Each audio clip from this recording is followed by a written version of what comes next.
we're finding that some of the old ways of working didn't work for a lot of people. And this is a great time to reset and transform our notion of who is willing and able to work.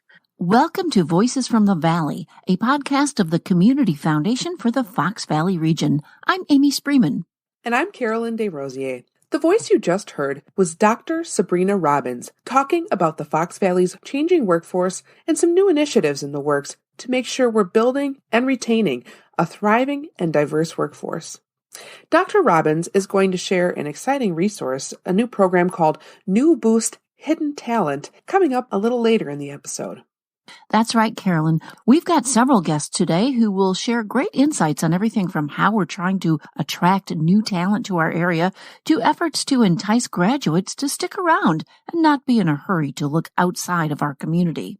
Carolyn, there are all sorts of elements that make up a thriving workforce, and we've certainly faced challenges these past couple of years. Local experts tell us we've got some barriers to overcome. What are they, and how are we as a community addressing the needs and challenges together?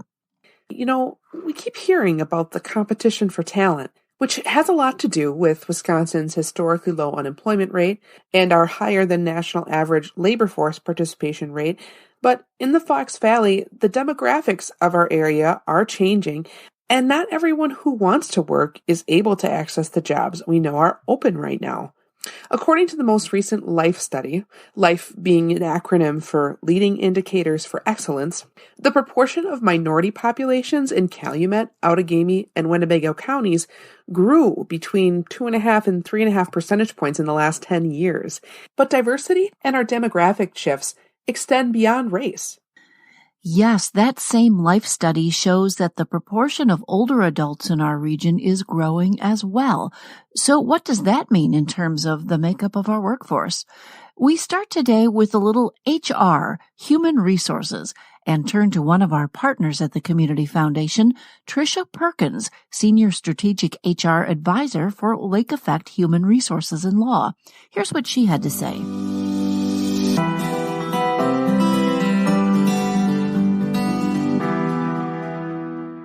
Thank you for joining us, Tricia. As an HR partner, you've done a lot of culture work over the years with your clients, and some great things are happening with this team here at the Community Foundation. What does a healthy work culture look like? Oh, Amy, that's a really good question. I don't think that there's one answer for that because it depends on the organization and it depends on the individual. For me as an HR professional, I think a good and healthy workplace culture involves a welcoming environment where everybody can be welcomed, that offers flexibility so people can take care of their work and their personal lives. We hire folks to do the job. We send them through the interview process and we say, yes, this person can actually do the job. Let them do the job. Let them be empowered to do the job when and where they need to do that, to do their best work. And then also, I think a good workplace culture provides growth opportunities for individuals because we all want to continue to learn. Now, of course, more people are working remotely today or using a hybrid model, and that's been really interesting, hasn't it? I mean, is this a good thing, and will employers be able to attract more skilled people with that type of model? I do think it's important to have a hybrid work model when you're attracting talent, just even talking to people that are looking for jobs. If it doesn't offer a hybrid work environment, they may not apply because that's important to them. Although I think it's a work in progress for many organizations as we move forward with hybrid work environment. Yeah, many of us do appreciate that. I know I do. So, Tricia, we hear a lot about creating diversity in the workplace, and certainly that comes with challenges for employers. What are some of the ways human resources departments can help their businesses or nonprofits understand really the need for diversity in the workplace? And secondly, what does diversity even mean? I mean, how should we define diversity? I think that so often when we think of diversity, I think our minds go right to race, which is important, but there's so much more to diversity. It is all the differences that we bring to the workplace. And some of those differences we can see and some of those that we can't. And as far as locally here in the Fox Valley, where do you think we as a community need to grow in this area? The Fox Valley community is doing a great job in this effort. And it is the community coming together and sharing what those resources are, and for the workplaces to know what those resources are and to be able to take advantage of that. So it's just uniting the community. Yeah, finding those resources. We are going to have some of those resources on our website today in this podcast episode in the program notes. So we're going to direct you there in a little bit. Tricia, as listeners are thinking about the voices that we're hearing on this episode today, is there anything that we can be doing to expand our thinking on this? I think we're all in this journey at different stages, and to continue on with the journey, it is every day I am learning something new. After 20 some years of HR experience, it continues to evolve, and I need to change my way of advising even based on the knowledge that I gain every day of adapting the policies for the organizations and the advice that I give. So keeping an open mind and also taking advantage of all those opportunities within the community. Tricia, thank you so much for joining us today. Thank you so much. It's always such a pleasure meeting with you, Amy.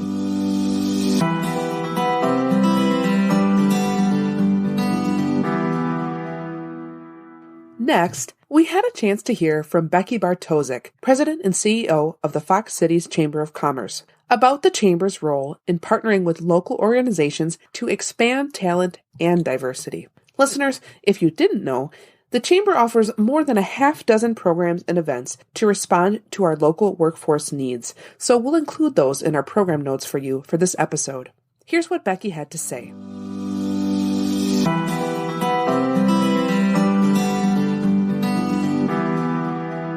Becky, welcome. Thanks for joining us. Thank you so much for the invitation. You are welcome. Well, let's talk about the changing face of the Fox Valley, the Fox cities in particular. We've seen the census reports. We know that we are a community of many voices, many lived experiences. How would you say that our perception of ourselves has changed in the past couple of decades? Oh, I think that it's in many ways almost been necessity that we have found that we need to be an even more welcoming and inclusive community. When you look at what our current employers are running into, growth opportunity abounds everywhere. Our only limitation is we don't have enough people. If you're currently a job seeker, there are 3 opportunities for every one job seeker. And the only way that we're going to fill those roles is if we truly diversify who we are as a community. I think that the perception that many of us have is that, well, it's just too cold to attract people up here. That's not the case, though, is it? That's really not the case. It's kind of interesting. In 2019, in November of 2019, Gulfstream actually closed their Long Beach location in California and moved the jobs here to Greenville. And we were concerned, how are we going to get to these people in Long Beach and attract them during the winter to Greenville. And sure enough, we did get a handful of people that came. And as soon as they got here, they actually went and recruited more of those people to relocate from Long Beach to the Fox Cities region. That's terrific. Well, let's talk about your role, the Fox City Chamber role in partnering with local organizations to expand talent and especially diversity here. Yeah, the Fox Cities Chamber will actually be 140 years old this next year. Oh, happy birthday. Oh, thank you very much. And the Chamber was created years and years ago to really promote employers and economic development and to better improve the quality of life in the Fox Cities. And the mission is really the same today as it was then. But if you look at economic development anywhere, economic development is talent attraction. There just aren't enough people to fill jobs. So all day, every day, we go out and we're talking to employers about creative ways that we can bring more people to the region.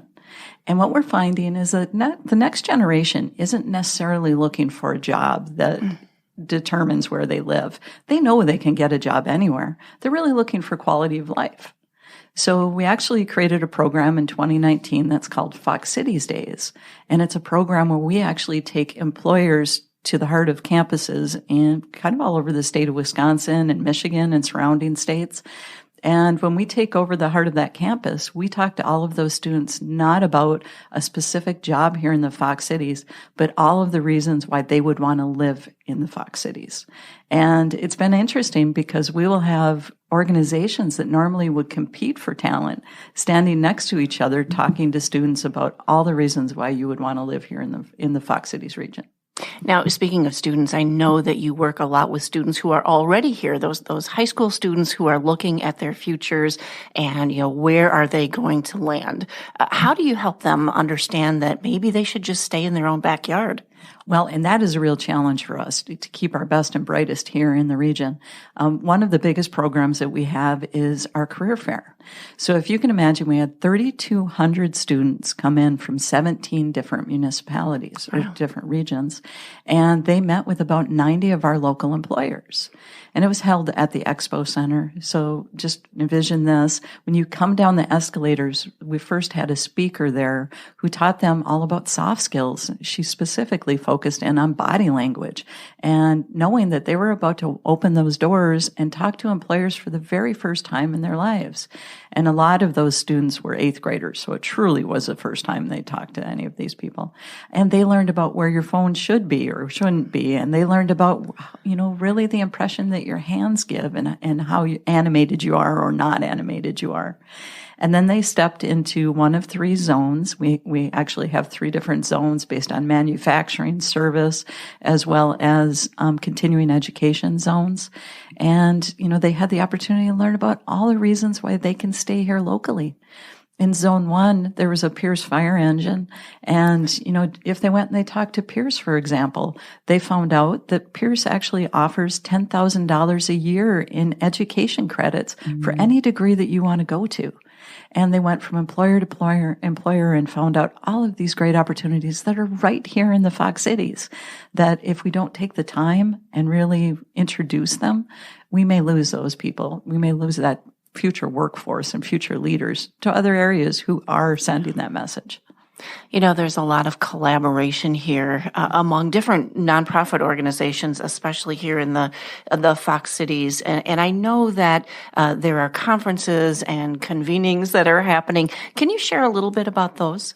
Sure, absolutely. One exciting conference that's coming to the Fox Cities next April of 2023, is the Toward One Conference. And that is a diversity, equity, and inclusion conference that started in Milwaukee about 5 years ago. And communities actually compete to bring it to their region because it brings in a more diverse population to really check out a community. And it gives that community an opportunity to spotlight who they are and all of the great initiatives that are going on here. So that's a huge win and a great example of all these nonprofits and government entities that came together to really bring something to the Fox Cities. We're excited to bring not only the conference here, but all of the people here who will fill our hotel rooms and fill our restaurants for a couple of days. Yes, that's very exciting. And for those who did not catch that, we're going to have a link in our show notes today so you can learn more about that. Very exciting. And I imagine that takes a lot of work on multiple levels to bring conferences like that together, many different people, many different hands involved. Yes, so don't be surprised if anyone listening right now is at some point tapped to help with that initiative. We also had Imagine Fox Cities, and that's still an initiative that has done a lot of great work in the Fox Valley, Fox Cities in particular, to really talk about the different voices that we have and to make sure that we're including all. Can you talk a little bit about that? Sure. The Imagine Fox Cities initiative is just a fantastic community visioning program. And when I go to meetings with chambers of commerce all across the country, they're just starting that program. A lot of the chambers are actually participating or doing their own visioning program, where Imagine Fox Cities has done that work for us. They really went out and met with all members of our community at every level and really help create a North Star on where we can really come together and drive our efforts. I wanted to ask you if you see any barriers that we have yet to overcome, because we've overcome so many just in the past couple of years. Well, there's always going to be room for improvement. There always will be.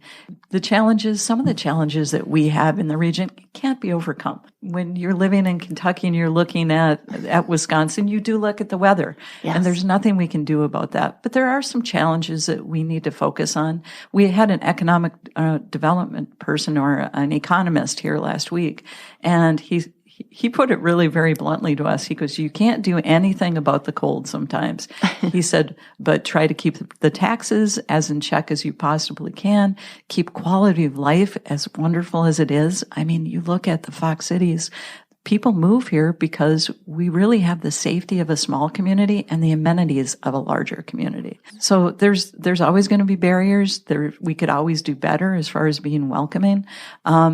We continue to move forward, and we continue to move forward as a region together. Oh, thank you for all that you and the Chamber does to really make this community a great place to live. Thank you, Becky. We will be right back. Did you know that up to 70% of Americans do not have an estate plan? October is National Estate Planning Awareness Month, recognizing the importance of thinking ahead and keeping your plans current. The Community Foundation for the Fox Valley region works with individuals and professional advisors to guide the charitable portion of estate plans. Partnering with us provides peace of mind, ensuring that your charitable wishes will be carried out effectively after your lifetime. Go to cffoxvalley.org to learn more.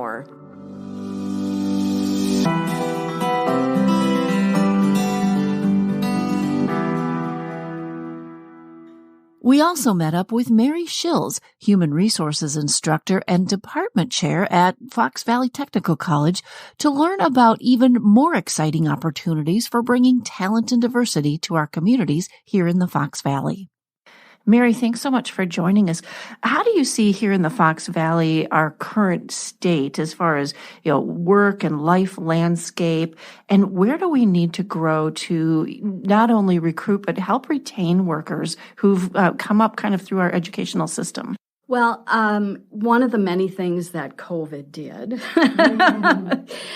is it in terms of employment, I think it really shined a big spotlight on individuals' desire to have a meaningful job and a meaningful career, and also have a meaningful life.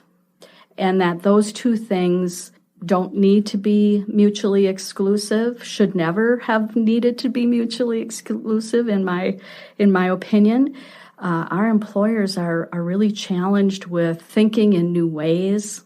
One of our biggest challenges here in this area is that we still have a very large number of manufacturing organizations. It's been our bread and butter for years and years and years, and will continue in the future.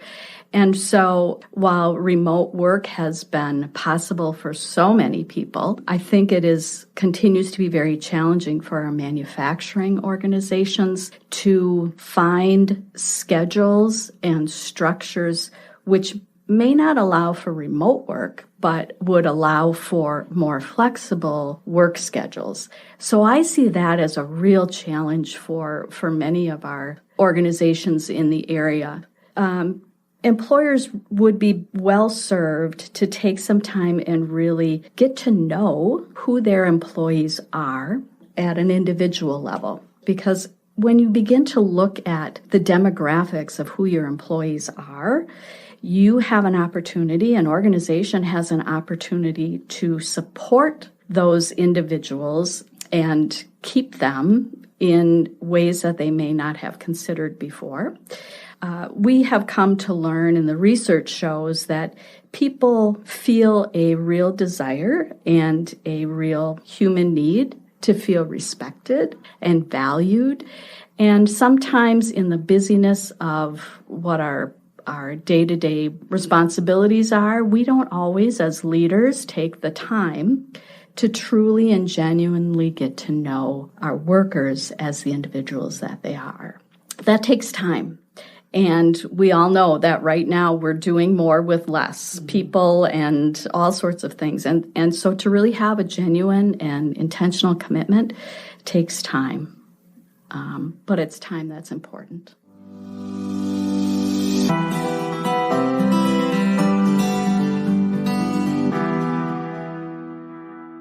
Finally, we want to come back to a conversation we had with Dr. Sabrina Robbins, who you heard at the beginning of our program. Dr. Robbins is COO with Abaxent, a 100% African-American, woman-owned technology company. And she is also a board member of the local nonprofit African Heritage Inc., which we're proud to say has received grants from several funds within the Community Foundation. Here's that conversation.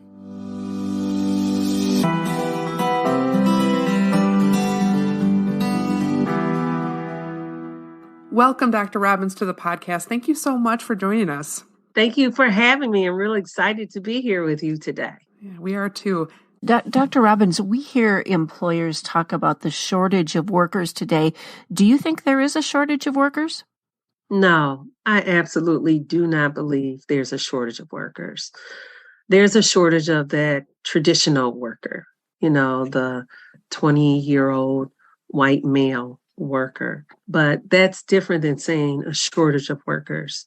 In my research, I've identified 11 work groups that have significant unemployment levels, and they are available to work. And it's the part of our society that we consistently overlook. Those that are neurodiverse or have other varying abilities are vets, encore workers. The encore workers are those that are 55 and above.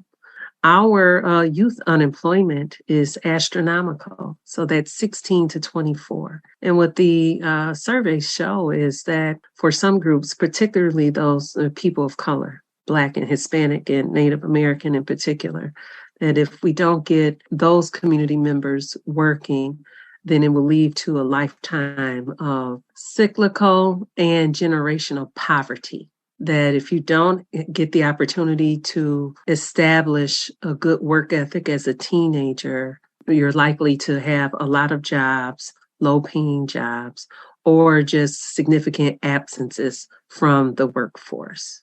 Dr. Robbins, in the past, I've heard you talk about some of the groups that you just identified as near workforce ready. Can you say more about that term, near workforce ready? Who does that describe? And what do they need from employers, from the community to move into the workforce? Near workforce ready are individuals that are willing, need, and want to work. What does that mean? It means they have the work ethic, they have the common sense, and the trainability to do the jobs that are open for today. In addition to those things, they also need some training and support. And in order to accommodate the near workforce ready, we need to expand our notion of who participates in the workforce development ecosystem. But also for some of our near workforce ready candidates, those that are neurodiverse, in particular, those that are on the autism spectrum, their unemployment rates are in the 90% and very smart, but need more work.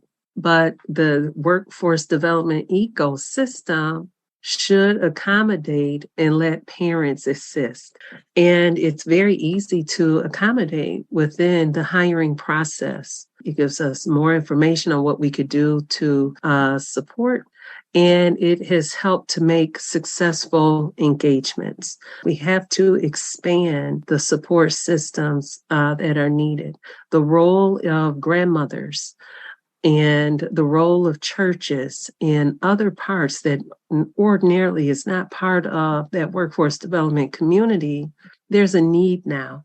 We've gone through the pandemic, and we know that many of us have experienced some mental health challenges, but we're finding that some of the old ways of working didn't work for a lot of people. And this is a great time to reset and transform our notion of who is willing and able to work. And the near workforce ready, they are. And not all the workers have to be in their 20s. We have plenty of folks that are retired but still want to work anywhere from 5 to 10 hours a week. Those are, have them at the start of the shift, in between the shifts, but find more ways to accommodate, to address some of the gaps in covering shifts and other work arrangements.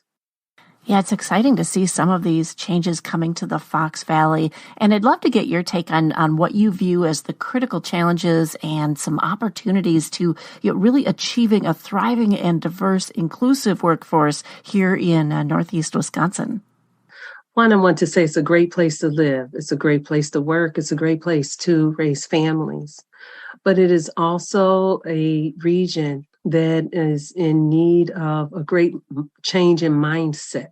We have more people of color in our region, and they deserve jobs. And we have more people in not only this near workforce ready, they need jobs. We have our folks that live in more rural communities that don't have adequate transportation, or those that don't have adequate childcare. So our single mothers are suffering. We need some employers to be more flexible. I'll just say there's an opportunity on all levels, and for our candidates as well. If you say you're going to work a job, then you should work that job. You need to show up every day, and you need to be drug-free. At the same time, companies, if you say you want workers, then treat your workers well. Have an environment that is welcoming, where people feel safe, and enforce your HR laws if your existing workforce is not welcoming. And then those of us in the community help to make our community a place where people want to stay. Sometimes employers and workers are really doing their job and doing great, but our community members are making life outside of work less than ideal and less than a place where our children want to ride their bikes up and down the streets. So if we want to get to where we desire to be, every facet of our community really needs to share the same vision, that this is a place where we can work, grow, and thrive together. So, Dr. Robbins, in addition to your role as COO with Abaxent, which is a 100% African-American woman-owned technology company, you are a board member of the local nonprofit African Heritage, Inc., and both of these organizations, along with New North, have been a part of a program called New Boost Hidden Talent. What is that program, and what is it trying to accomplish, and how can people get involved in it?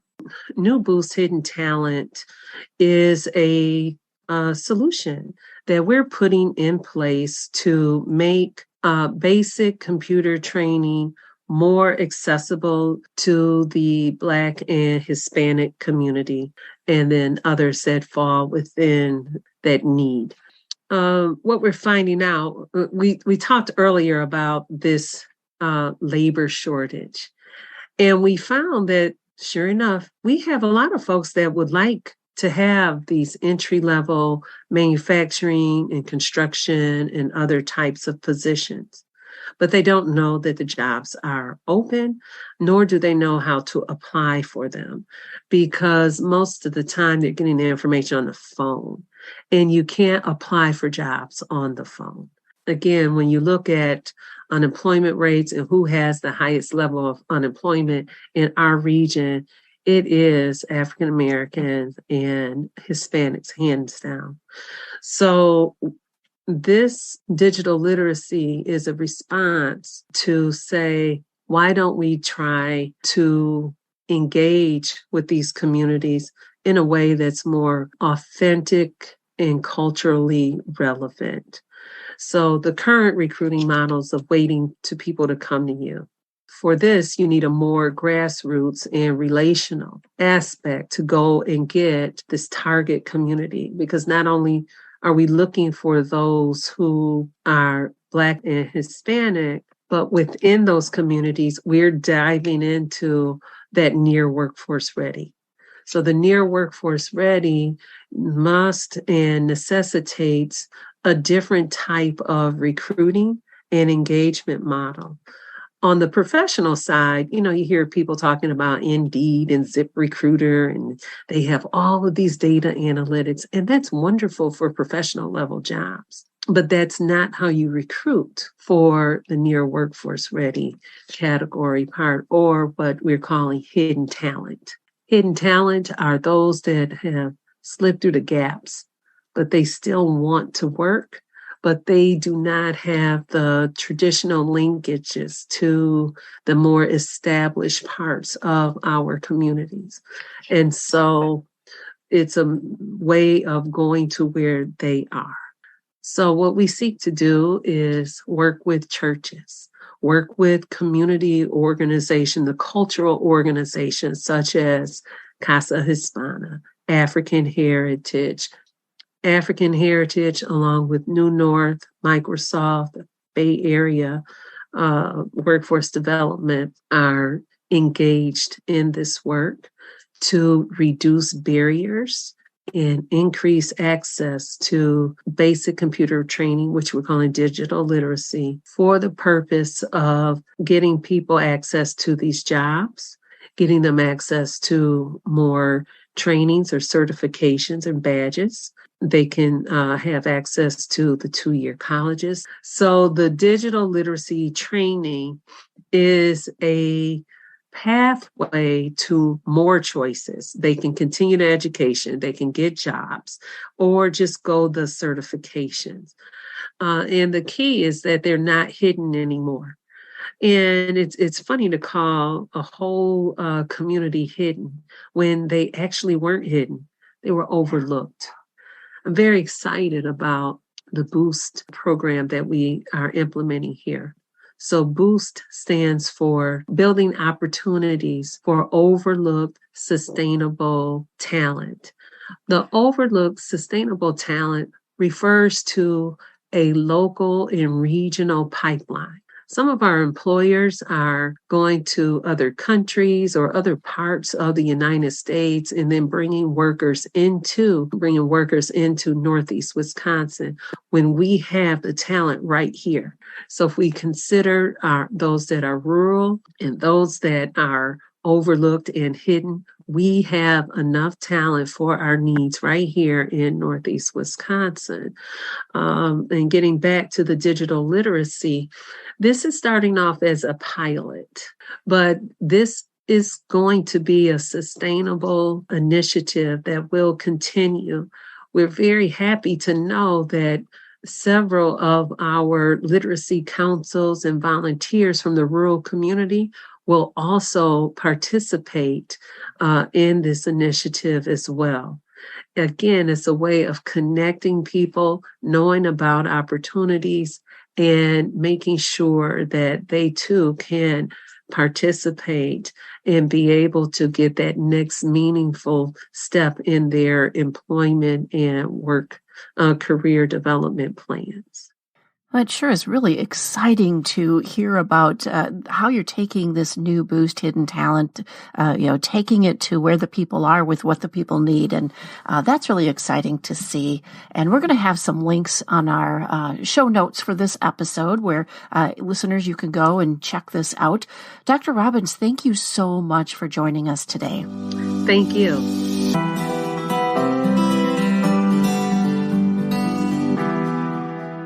We hope you enjoyed this conversation. Thank you for listening. For more information, you can get today's program notes and links at cffoxvalley.org/podcast. Please go ahead and subscribe to this podcast wherever you get your audio. We'll see you next time on Voices from the Valley, a podcast of the Community Foundation for the Fox Valley region.